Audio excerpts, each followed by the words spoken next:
Well, first of all, I need to declare an interest. Richard Butland and I are very good friends, and we're both doing medicine together at Clare. Before I went up, I took Paul's advice, and I did a gap year in Rome, where my father was a scientist, and he had died by then, quite soon before then. But I worked for a scientist, an Italian scientist, in a lab, a virology lab, and I learned Italian. And at the end of the year, I bought a house in Italy. Our family bought a house, which is still in our family for 50 years now, and we go out every year, except this year, for obvious reasons. So just to begin with, I can recommend that a gap year to help you grow up a bit, because I was only 18 at that year, and by 19 I was up in Clare.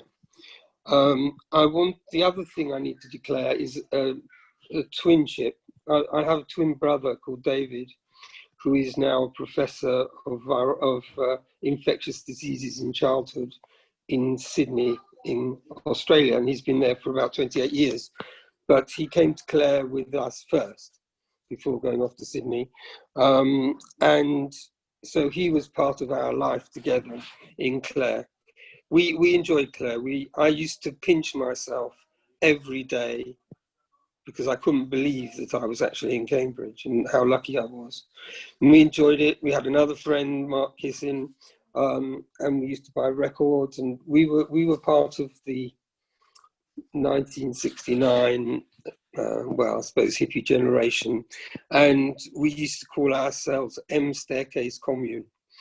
And when we lived there, when we used to wear flared trousers and headbands and things like that. We gave that up a while ago. But I went from Clare to King's College London, King's College Hospital, and the consultant on my first firm came and saw me and said, Stephen, we've just got a request for you from the patients. So I said, what's that? He said, can you put a headband on or something so your hair doesn't fall into them when you're examining them?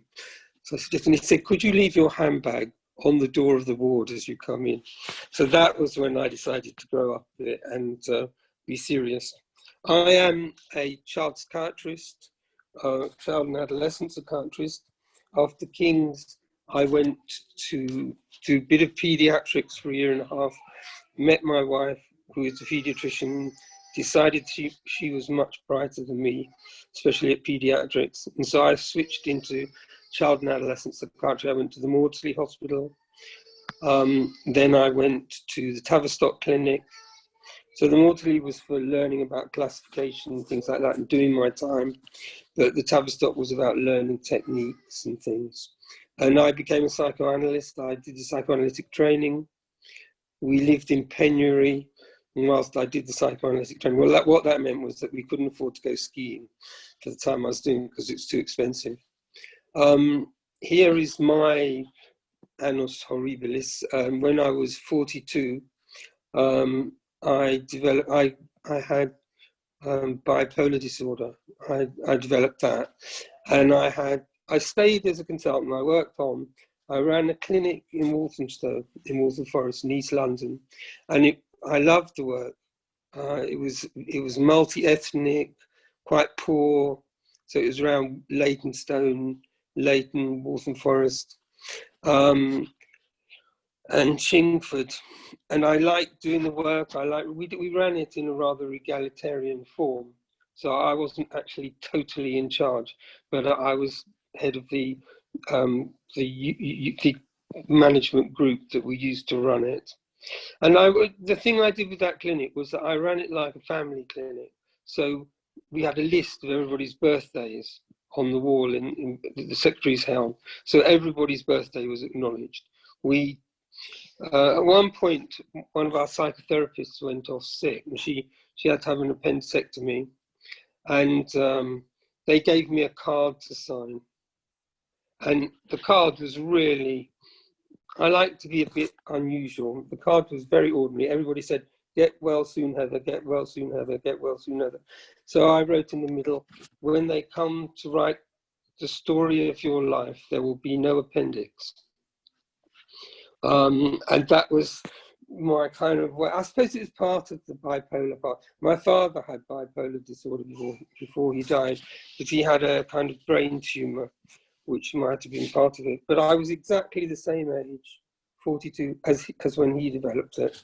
And when they admitted me to hospital, I signed his name in instead of my name. So it's quite interesting, I think. So that would go with the psychoanalytic ideas about the unconscious and how it afflicts you, that sort of thing. So I'm sure there's a book or two in that. So that's me, really. I was asked to retire at the age of 60. I went very reluctantly, but I hadn't been particularly well. And my psychiatrist said, Stephen, you're going out just in time. So if that's part of the advice, go out just in time when you're ready. I have a good pension. My wife has a good pension. I work for the Institute of Psychoanalysis, for something called the Applied section that I'm in. And I also work for Young Minds, which is a charity for children with mental health problems. I work on a helpline, parents' helpline. They phone in, they say, my child has got anorexia nervosa, and I give them 2 sessions talking about it. All of that work is done online, so it hasn't changed at all since I retired, in the sense I don't have to go anywhere. And I'm very keen on working online. I used to say on a lot of the committees that I was on, we should do this as a Zoom thing before, so that people don't have to travel from America for one meeting. It's just daft. So there you are. I've done my lessons. You can ask me anything you like about advice. Very much, Stephen. Interestingly, my brother-in-law is a psychoanalyst. He actually built and headed up the Brandon Centre in North London. I don't know if you knew of Jeffrey Baruch, Dr. Jeffrey Baruch. He was at school with my brother, Jeffrey Baruch. I knew him very well. Yeah. Oh, really? Small world. Incredible. Yeah. But the psychoanalytic world is a small world. There's only about 300 people.